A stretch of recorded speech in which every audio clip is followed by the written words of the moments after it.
Good morning, students. In previous class we have seen what about the properties of colloidal particles. Not fully completed, some properties we have seen, and today we are going to see the remaining properties. Okay, yesterday I think in previous class we have seen 4 properties. Now we will go for 5th property. The side heading is charge on the colloidal particles.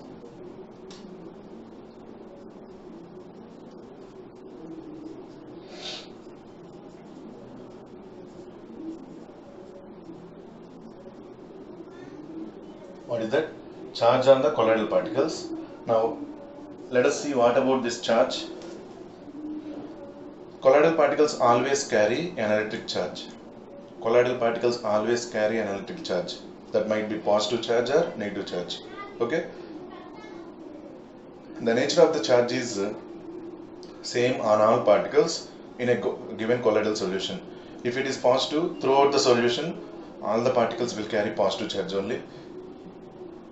If it is negative, throughout the solution, all the particles will carry negative charge. Okay. The nature of this charge is the same on all the particles in a given colloidal solution and may be either positive or negative. A list of some common salts with the nature of charge on their particles is given below. Positively charged salts, they gave some examples. Basic dyestuffs, example methylene blue salt, hemoglobin. Hemoglobin is example for positive charged salt. Okay, coming to negative charged salts, copper, silver, gold salts, metallic sulfides, acid dyestuffs, etc. They gave different examples. Now, the presence of equal and similar charges on colloidal particles is largely responsible in providing stability of the colloidal solution. If it has same charge on every particle, so same charges will be repelled. Every time that colloidal particle containing positive charge, another colloidal particle with positive charge, they will not come and aggregate together. Is it correct or not? So as long as the solution is present, they will be in the size of colloidal particle and they will be present as a stabilized colloidal sol. Okay. Now once again, the presence of equal and similar charges on colloidal particles is largely responsible in providing stability to the colloidal solution. Because the repulsive forces between charged particles having same charge prevent them from coalescing or aggregating. That only I told. If they have same charge, generally same charged particles will be repelled. Okay. Because of that, what will be happen? They will not come together and they will not be aggregated. Okay. When they come closer to one another. The charge on the sol particles is due to one or more reasons. Different reasons might be there. But here one small thing. Perfectly, this is the thing, like that we cannot say. Now let us see, once we will read, after that we will see. Due to electron capture by sol particles during electrode dispersion of metals, due to preferential adsorption of ions. Due to preferential adsorption of ion means sometimes positive charged particles are going to be adsorbed. In that condition it is formed as positive charged sol. Sometimes negative charged particles are going to be adsorbed. Okay, for that one particular reason we cannot say. But if positive charged particle is adsorbed, throughout the solution positive charged particle is going to be adsorbed. If any negative charge also adsorbed, definitely attraction will be there, no longer it will be colloidal solution. Is it okay? Now continuation. The sol particles acquire positive or negative charge by preferential adsorption of positive or negative charges, ions. When two or more ions are present in the dispersion medium, preferential adsorption of the ion common to the colloidal particle. Generally, that preferential adsorption will be taken place in respect to common particle. Now we will take one example and we will see. Okay. Usually takes place. This can be explained by taking the following examples. Okay. First example. When highly diluted solution of silver nitrate is added to highly diluted potassium iodide solution. See all of you.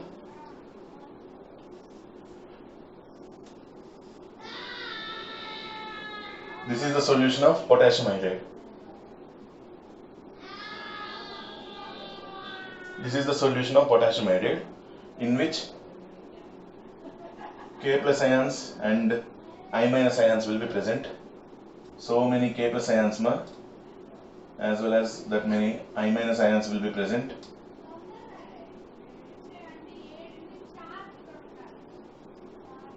Like this it is present. Now to this what we are going to add? when highly diluted solution of silver nitrate is added to AgNO3.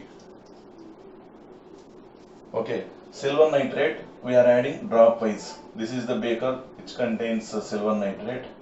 Okay.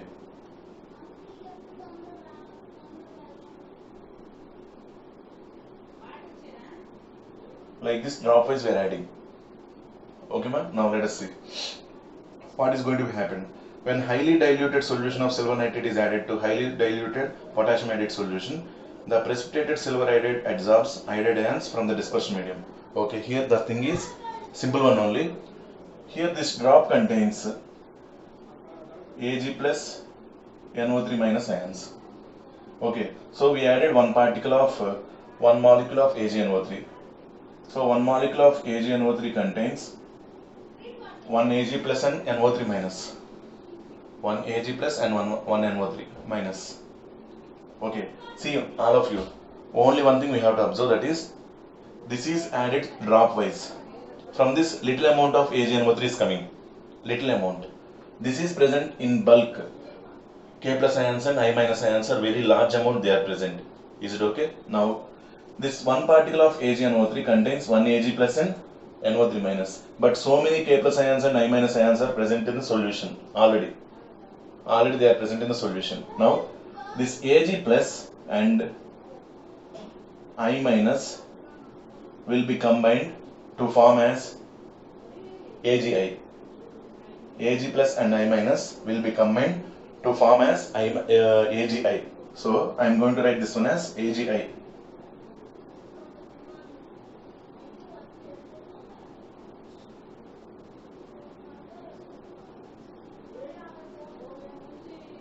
After the formation of this AgI, in this solution, what are the particles present? AgI, NO3 minus, K plus and I minus. K plus, I minus, NO3 minus, AgI. Okay, now observe here. This AgI and among these ions, okay, which ion is common? Common means in this AgI which particle is present? Same particle outside which is present. In this AgI we have Ag plus and I minus, but outside we have NO3 minus, K plus and I minus. That's why this is common. In AgI iodine is there, outside also I minus is there. In AgI iodine is there, even outside also I minus is there. This is called preferential adsorption. Preferential means we are telling common ions. Okay, in AgI iodine is there, outside I minus common ion. K plus is not there here, NO3 minus is not there here. Correct or not? So this is the colloidal particle in which this I minus is going to be adsorbed onto this AgI. Then it will be adsorbed as I minus,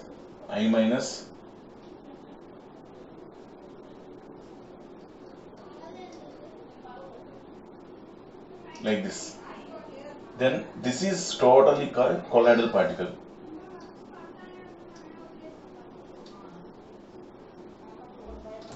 Which charged colloidal particle? It is accumulated by negative charge. So this is negatively charged colloidal particle. What is that? Negatively charged colloidal particle, in which it is shown as AgI is the particle adsorbed by I minus.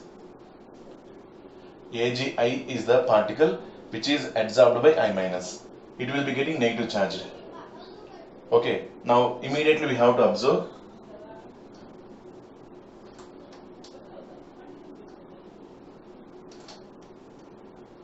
what we have to observe, that is immediately the layer which is near to AgI, that is I minus layer na, this is called fixed layer.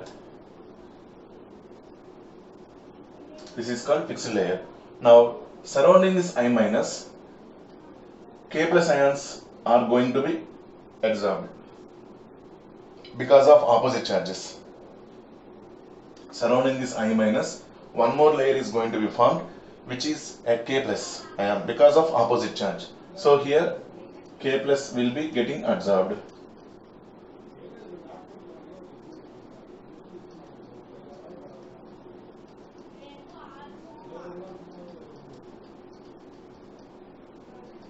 Like this. So this is the AgI soul surrounded by negative charge layer as well as positive charge layer. This positive charge layer is called dispersed layer, not a fixed layer, ma. Easily dispersed layer, diffuse layer or diffuse layer.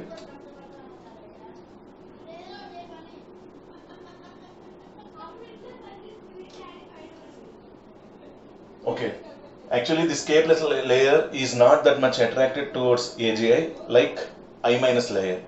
I minus only, it is strong layer towards AgI. That's why this is called negatively charged colloidal particle only. Simply that K plus ions will be forming like one layer surrounding this I minus.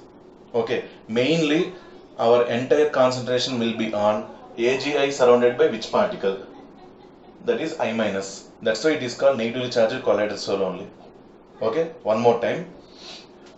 We have taken the solution of aqueous solution of Ki, potassium iodide. To that we are adding AgNO3. While we are adding AgNO3, slowly we are adding AgNO3. Na? That's why less amount of AgNO3 is going to be added to Ki. More amount of Ki is there. We are adding less amount of AgNO3. Is it correct? Now less number of Ag plus ions are going to react with I minus ions to form AgI. So definitely this AgI is surrounded by three types of ions: NO3 minus, K plus and I minus. In that, what is the common ion between AgI and outside ions? That is iodine. So AgI is surrounded by I minus. It will become negatively charged soul. But immediately it will be little bit far away. Actually, because of that opposite charge attraction, K plus is forming like a diffuse layer. Easily it will be diffused out, but strong layer will be I minus only, fixed layer.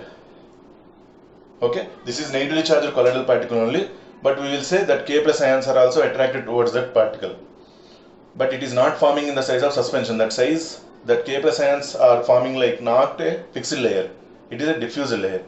Okay, so between this negative charge and positive charge, some potential difference will be generated, which is called electrokinetic potential.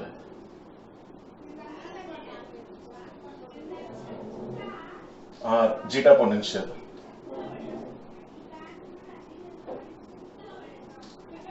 Between I minus negative charge and positive charge layers. See, imagine this one as AgI.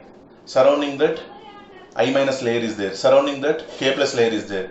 Between this K plus and I minus layer, some potential difference is developed because opposite charges, definitely potential difference will be developed. That potential difference is called electrokinetic potential or zeta potential. Okay. In this way, by common ion, charge will be developed. In the same way, one more example we will take, that is positive charged soul. This is the formation of negative charged soul. Now we will see the example by taking reverse. AgNO3 will be taken here and we are adding Ki from outside. AgNO3 will be taken here, we are taking Ki here, outside. From outside we are adding Ki. Then what will be happen? Let us see. Okay, understood, ma? Write them neatly, all of you.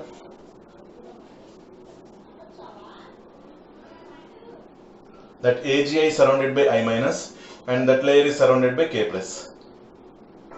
Between the negative charge and positive charge potential, some potential difference will be developed, that is called electrokinetic potential or zeta potential. Okay, next.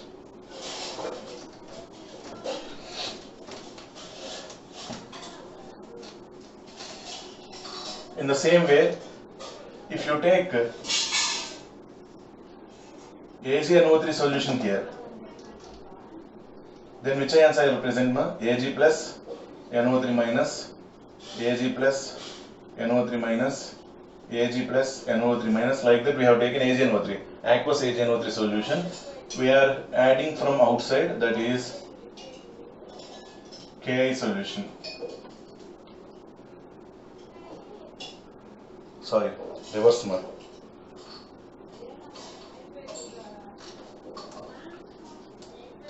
Here we are taking Ka. Just 1 minute. Previously we added silver nitrate is added to Ki. Now we are going to add Ki to silver nitrate. Correct only. Sorry ma. Ag plus NO3 minus Ag plus NO3 minus, like this. Now when we add one drop of Ka here, we are going to get K plus and I minus ions here. But less amount of Ki is added, more amount of AgNO3 is present in the solution, correct or not? So whatever the Ki we are adding, entire I minus is going to react with Ag plus. I minus is going to react with Ag plus to form AgI. You can ask me, sir, what about K plus and NO3 minus? K plus NO3 minus will combine to form KNO3, which is dissolved in water. That's why they are present as ions only. Ag plus I minus will not be dissolved in water, it is formed like a precipitate. But in the form of small particles, it is formed first, which is developed by, see here, this AgI is formed, it is surrounded by what are the ions?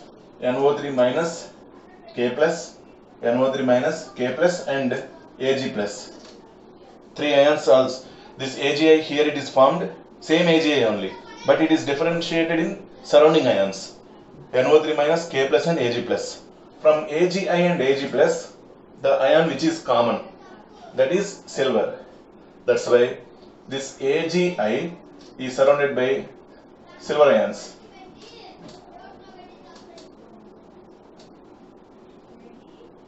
So this is fixed layer.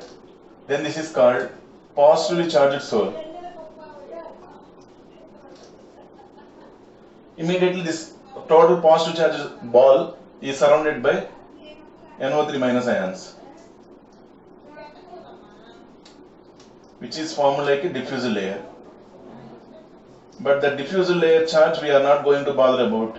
Fixed layer charge only will be decided as final charge of the colloidal solution. Okay, this is in this way.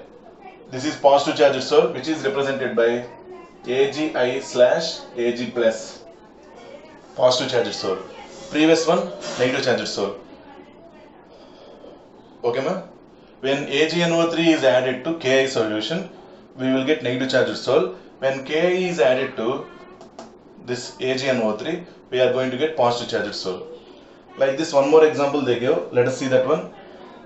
If FeCl3 is added to the excess of hot water, a positively charged soul of hydrated ferric oxide is formed due to adsorption of Fe plus 3 ions. When FeCl3 is added to the excess of hot water, a positively charged soul of hydrated ferric oxide is formed due to adsorption of Fe plus 3 ions. However, when same FeCl3 is added to NaOH solution, previous one excess of hot water, now excess of NaOH solution, a negatively charged soul is obtained by the adsorption of OH minus ions. Previously adsorption of Fe plus 3, now it is because of adsorption of OH minus. They gave the formula Fe2O3.XH2O, that is a rust, that is ferric oxide slash Fe plus 3, that is positive charged. Okay ma?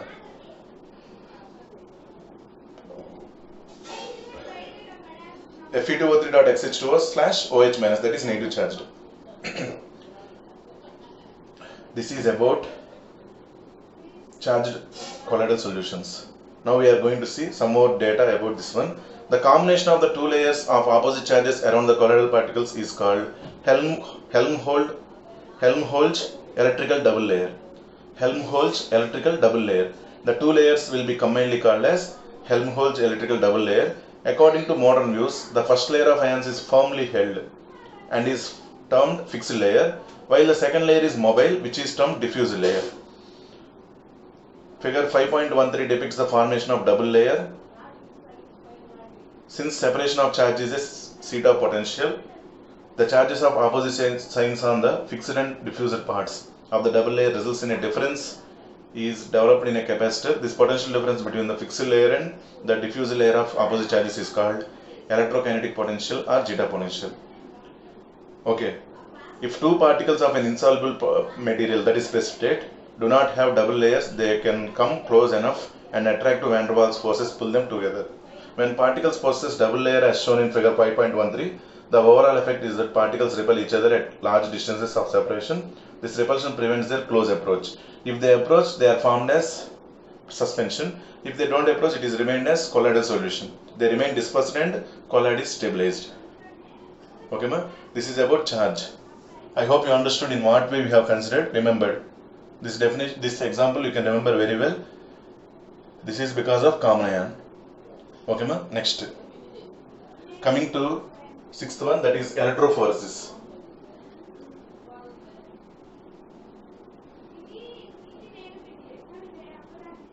What is that? Electrophoresis.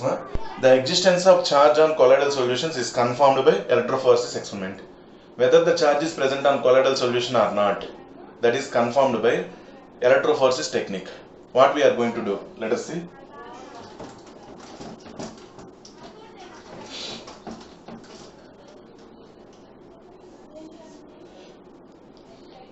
When electric potential is applied across two platinum electrodes dipping in a colloidal solution, the colloidal particles moves towards one or other electrode. The movement of colloidal particles under an applied electric potential is called electrophoresis. Not only this experiment, we have seen in electrodialysis. In that electrodialysis also, by applying electric field, opposite charged particles are attracted towards corresponding electrodes, opposite charged electrodes. Correct or not? That experiment is also helpful.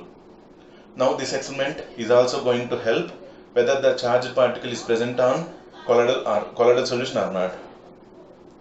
Okay, maximum charged particles will be present. Charged particles, maximum colloidal solutions are charged. Okay, now how we are going to do this one? See the diagram, all of you. They gave a U-shaped tube. Left hand side it is kept with cathode, right hand side it is kept with anode. Okay, electrophoresis, that is moment of particles. 1 minute ma. If you take this one, if you take colloidal solution particle negative charge ma, that negative charge particles will be shifted towards positive charge particles, attracted towards. Accumulation of the precipitate, that means colloidal particles on the positive charged particle, will confirm that that is negative charged soul. If the colloidal particles are accumulated on negative charged electrode, then it is positive charged soul. But that accumulation will be seen easily, because if they are accumulated, that is formed as precipitate. We can see the color. Correct or not? Okay. When electrophoresis, that is movement of particles, is prevented by suitable means, it is observed that dispersion medium begins to move in an electric field. By using suitable techniques, if you are able to stop the movement of these colloidal particles, then water particles will move in reverse direction. That is called electroosmosis. Again I am reading. When electrophoresis, that is movement of particles, is prevented by some suitable means, it is observed that the dispersion medium begins to move in an electric field. This phenomenon is termed electroosmosis. Okay, this is about sixth property. One more property is there, that is coagulation or precipitation. That is final one. Okay.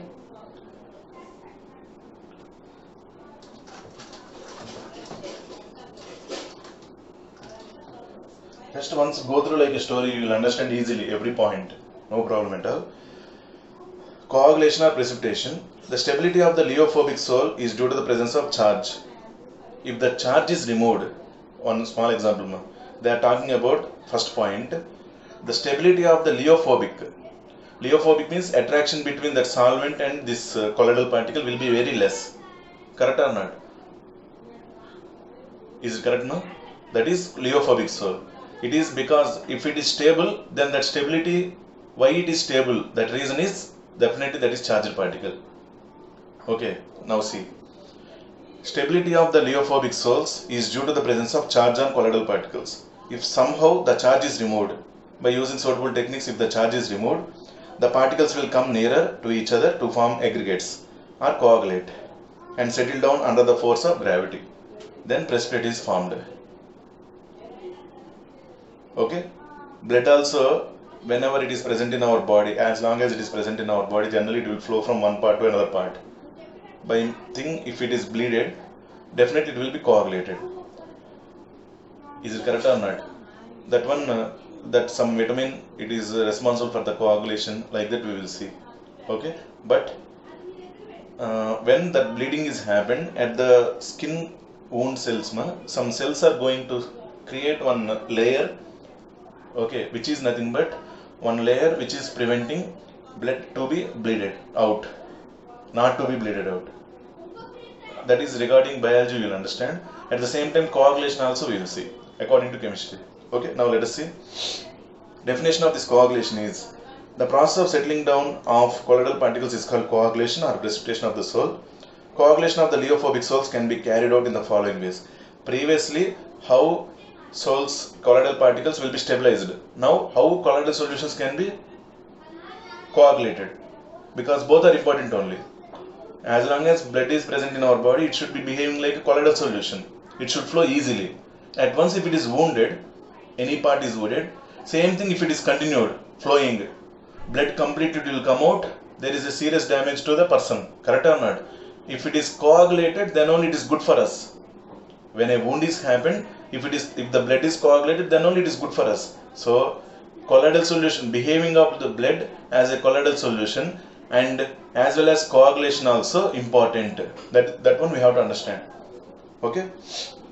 See, process of settling of colloidal particles is called coagulation or precipitation of the soul. Okay. Coagulation of the lyeophobic sols can be carried out in the following ways: by electrophoresis. Now only I told, by using reverse opposite charges. Suppose negative charged cathode is there. Towards that, we have taken positive charged colloidal solution in U-shaped tube. Then the positive charge entirely it is accumulated onto negative charge. It is like a precipitate. Colloidal particles move towards opposite charged electrodes, get discharged and precipitated. Okay. By mixing two oppositely charged sols. Oppositely charged sols, when mixed in almost equal proportions, one is positive charge and one is negative charged sol. When we mix that one, both will be attracted and form like aggregate, settled at the bottom. Okay. See. Oppositely charged sols, when mixed in almost equal proportions, neutralize their charges and get partially or completely precipitated. Mixing of hydrated ferric oxide and arsenic sulfide, bring them in the precipitated forms. This type of coagulation is called mutual coagulation. Both of them will be mutually coagulated. Next, by boiling. When a sol is boiled, the adsorbed layer is disturbed due to increased collisions with the molecules of dispersion medium. This reduces the charge on the particle. See, when it is boiled, outside diffuse layer will be gone out. Even the charge present around the particle also will be diffused out because of heating. Velocity will increase, automatically charge will be getting removed. Then the particles will come closer. That is a lyeophobic sol. That's why. Okay. Ultimately leading to settling in the form of precipitate. By persistent dialysis. See, on that part we have seen electrodialysis. On prolonged dialysis, traces of the electrolyte present in the sol are removed almost completely and the colloids prolonged. We have to stop for purification. We have to stop the dialysis process for purification of colloidal solutions at some time.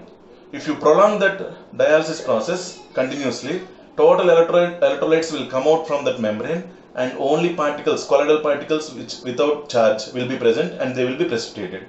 That only they give. By persistent dialysis. On prolonged dialysis, traces of the electrolyte present in the sol are removed almost completely and the colloids become unstable and ultimately coagulate. By addition of electrolytes. When excess of an electrolyte is added, the colloidal particles are precipitated. The reason is that colloids interact with ions carrying charge opposite to that present on themselves. This causes neutralization leading to their coagulation. Okay. The ion responsible for neutralization of charge on the particles is called coagulating ion. A negative ion causes the precipitation of positive charged sol. If you take positive charged sol, it will be coagulated by opposite charge. That means negative charged particle we have to take. And vice versa. It has been observed that generally, the greater the valence of the fluctuating ion, the greater is its power to cause precipitation. Suppose Al plus 3 and Mg plus 2 ions are there. We have a negative charged soul. We want to precipitate that one. Out of this Al plus 3 and Mg plus 2, which ion we will consider? Al plus 3. Because of heavy charge, it will be surrounding that negative charged particles easily. More number of ions it will attract. Correct or not? Automatically fluctuation is fast. Fluctuation is nothing but coagulation is fast. Okay, it has more power to coagulate the soul. When the charge, positive charge or negative charge increases, coagulating power also increases.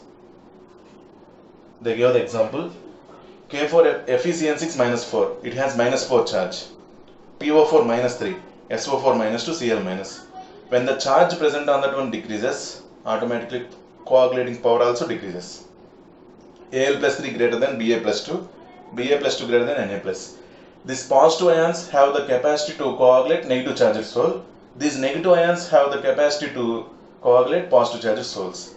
The minimum concentration of an electrolyte in millimoles per liter required to cause precipitation of a soul in 2 hours is called coagulating value.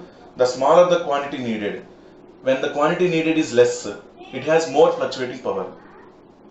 Correct or not? When the quantity is required less amount, the higher will be the coagulating power of an ion. If you take Al plus 3 ion solution and Mg plus 2 ion solution, Al plus 3 ion solution is less required because it has more charge. Okay, it has more coagulating power. If it has more coagulating power, it is required with less solution. Okay, ma? Next, this is about coagulation of colloidal particles. Finally, coagulation of lyophilic sols. There are 2 factors which are responsible for the stability of lyophilic sols.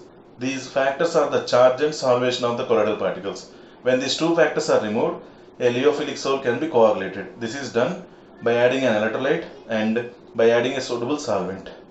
Okay? When solvents such as alcohol and acetone are added to hydrophilic sols, the dehydration of dispersed phase occurs. Under this condition, a small quantity of electrolyte can bring about coagulation. This is simple thing only, nothing important. Coagulation of lyophilic. Till now we have talked about coagulation of lyophobic sols.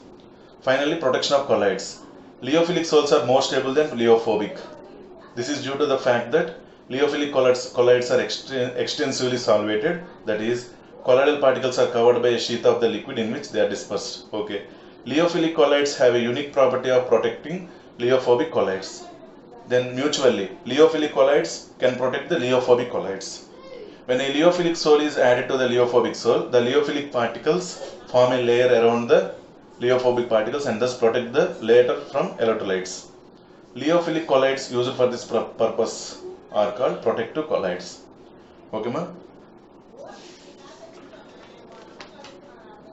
Finally, we have emulsions. This is also one type of colloid only. Let us see. These are liquid-liquid colloidal systems. 1 minute before that, I hope you are clear, ma, everything. Okay, today we have seen charge, electrophoresis and coagulation. Okay, finally we are remained with emulsions. These are liquid-liquid colloidal systems. Liquid-liquid, both are liquids only. That is the dispersion of finely divided droplets in another liquid. If a mixture of 2 immiscible or partially miscible liquids is shaken, a coarse dispersion of one liquid in the other is obtained, which is called emulsion. Okay, generally, one of the 2 liquids is water. There are 2 types of emulsions. That is important. Oil dispersed in water and water dispersed in oil. Oil, fat dispersed in water means less amount of oil, more amount of water. Water dispersed in oil, less amount of water, more amount of oil. Okay. In the first system, water acts as dispersion medium. Examples of this type of emulsion are milk and vanishing cream. In milk, liquid fat is dispersed in water. Liquid fat, non-polar. Water, polar. In the second system, oil acts as dispersion medium. Common examples of this type are butter and cream. Emulsions of oil in water are unstable. Emulsions of oil in water are unstable and sometimes they separate into 2 layers on standing. You know, okay. For stabilization of an emulsion, a third component called emulsifying agent is usually used. The emulsifying agent forms an interfacial film between suspended particles and the medium. Okay, then these particles will not aggregate and they will not form like a layer. Like a small particles only, it will be dispersed into water. Okay, ma? That emulsifying agent forms an interfacial film between suspended particles and the medium. The principal emulsifying agents for oil such that W emulsions are proteins, gums, natural and synthetic soaps, etc. And for W such that O, that means water such that oil, heavy metal salts of fatty acids, long chain alcohols, lamp black, etc. These are all not that important, simply just go through like a story. Okay, this is emulsions, but two types of emulsions important. Examples are important, that's enough. Okay, ma? Emulsions can be diluted with any amount of dispersion medium. On the other hand, the dispersed liquid when mixed forms a separate layer. The droplets in emulsions are often negatively charged and can be precipitated by electrolytes. Same thing. They also show Brownian moment and Tyndall effect. Emulsions can be broken into constant liquids by heating, freezing, centrifuging, etc. This is about emulsions. Which type of colloidal systems are called emulsions? Liquid-liquid colloidal systems are called emulsions. Okay, next. Colloids around us. Most of the substances we come across in our daily life are colloids. The meals we eat, the clothes we wear, the wooden furniture we use, the house we live in, the newspaper we read are largely composed of colloids. Maximum everything it is related to colloids. No? This is about chapter. Okay. So by this class we completed this surface chemistry chapter also. I hope you are clear. If you have any doubts, you can call me anytime, no problem. You can ask me doubts. Okay, ma? Even through WhatsApp message also you can do, or directly you can call to my number. You know the number also. According to that, we will clarify. Okay? So we are remained with two chapters, P block, D and F block. Before going to the P, D and F block directly, little bit some topic related to periodic classification I will go through. Okay, ma? Then Tuesday class to Tuesday, Wednesday, like that, some 4 or 5 classes I will go through this periodic classification. Monday onwards means 21st onwards, if classes are started completely, I will go through the P block, D and F block elements, and by this end of the month we can complete the two chapters. No problem. First, if you are going through periodic classification, it is better. Okay, that is about today's class, ma. Everyone, I hope you understood. Finally, we are remained with 2 more chapters. We will complete them as soon as possible. Okay, thank you. Have a nice day. Thank you all.